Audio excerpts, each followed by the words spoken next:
Shalom pessoal, graça e paz a todos. Estou aqui para fazer mais este vídeo, hoje comentando respectivamente sobre um texto bíblico que se encontra no Evangelho segundo escreveu João, capítulo 14 e o versículo 28. Hoje eu quero estar abordando algumas questões relativas sobre a seguinte questão: em que sentido o Pai é maior que Jesus? Sobre isso que estaremos vendo a partir deste momento.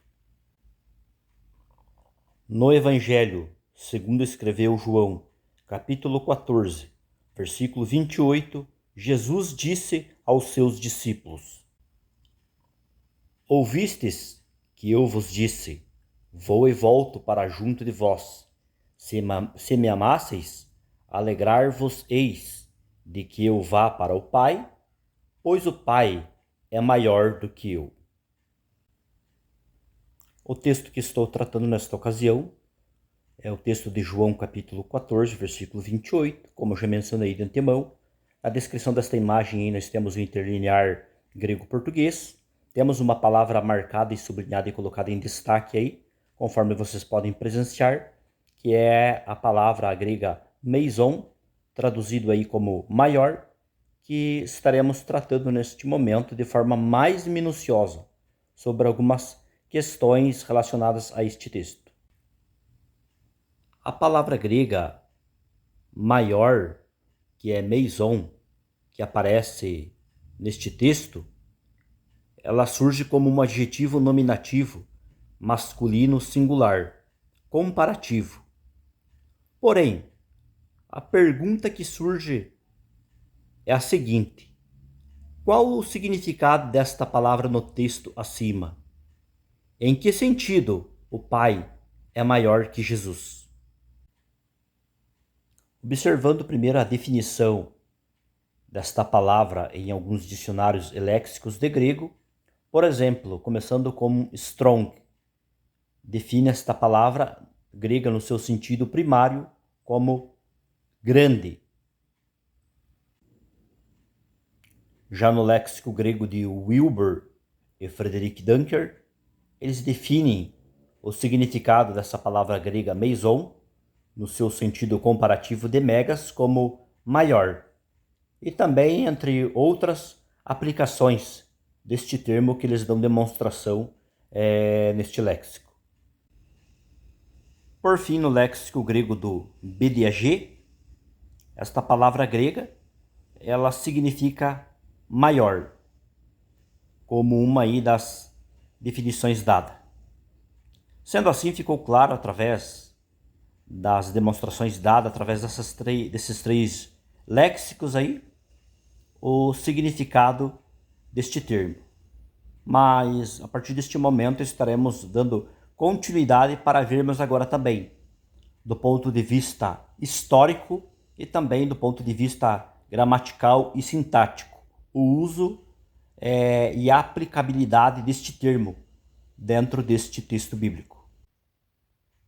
Dando continuidade e observando agora do ponto de vista gramatical, referente a esta palavra grega a qual estou tratando nesta ocasião e compartilhando com vocês, esta palavra grega aí, meison, ela ocorre como um adjetivo dentro do texto bíblico de João capítulo 14 e o versículo 28. E vale aqui salientar que, via de regra, adjetivos podem ser usados de modo atributivo, predicativo, substantival, adverbial e comparativo. Quando usado de modo comparativo, ele pode ser utilizado pelo menos de três modos. De modo positivo, o modo comum modificando um substantivo. Exemplo, megas, grande, em Marcos 15:37 e Romanos 7:12. De modo comparativo, meison, exemplo, maior que, Marcos 12:31, Lucas 18:8 e João 4:1. De modo superlativo, megistos, exemplo, maior que todos, Mateus 11:20.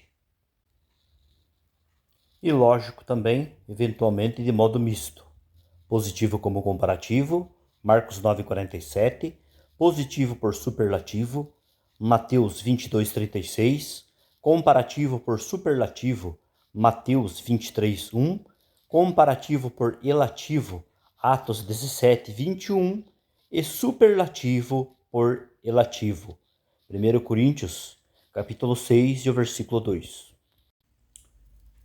Vale salientar também que o uso comparativo do adjetivo pode ser entendido como infracategórico, ou seja, diferença de grau em relação a uma categoria, sem com isso oferecer uma referência absoluta. Por exemplo, na expressão mesotuton em 1,50, as obras que serão vistas serão maiores em comparação a essa, mas pertencem à mesma categoria. Então, basicamente, do ponto de vista gramatical, do uso do adjetivo comparativo, basicamente seria isso, aqui tratando a modo grosso. Mas quero estar ainda trazendo aqui algumas observações feitas por alguns gramáticos, referente especificamente ao uso desse adjetivo meison no texto bíblico de João, capítulo 14 e o versículo 28. Segundo a gramática grega de Daniel Wallace, referente ao texto de João 14, 28, ele comenta o seguinte: o Pai maior do que eu. Nesse contexto, é óbvio que Jesus está falando com referência a seu ofício, não a sua pessoa. Quer dizer que o Pai tem uma posição maior, mas que o Filho não é menos divino que o Pai. Isto está ligado com um dos principais temas do quarto evangelho: mostrar de forma enfática a divindade do Verbo.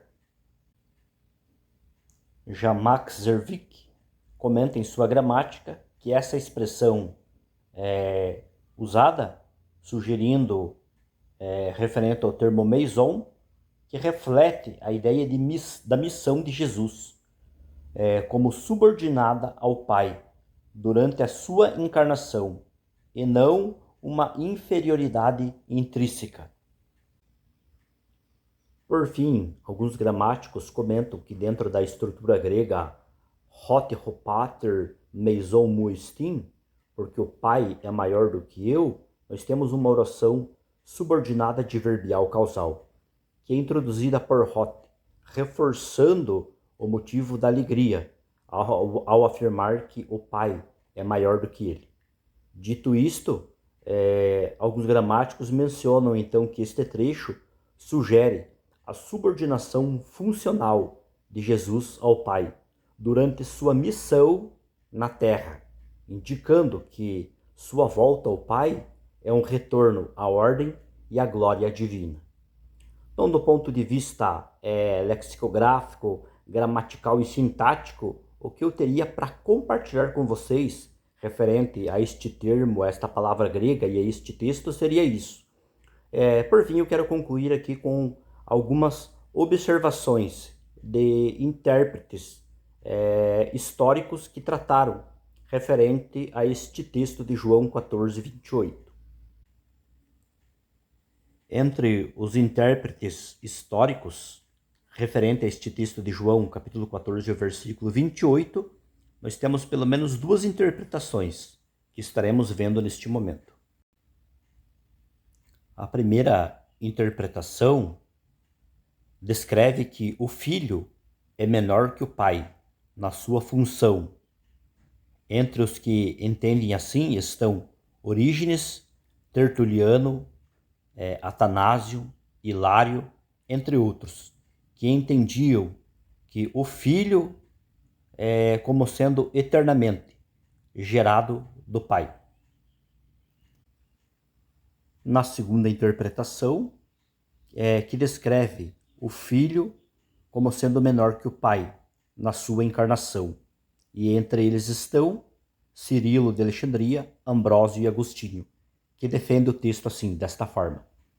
Com isso, eu quero concluir aqui, no caso, as minhas observações e considerações que eu queria compartilhar com vocês.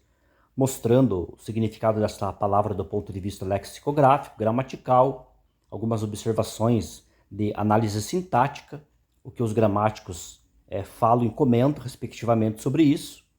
É claro que não foi de modo abrangente, posso dizer aqui que foi a modo grosso, mas já deu para compartilhar alguns dados informativos com vocês, também do ponto de vista de intérpretes históricos. Então, pessoal, nesta ocasião era isso. Deus abençoe as vossas vidas e até um próximo vídeo.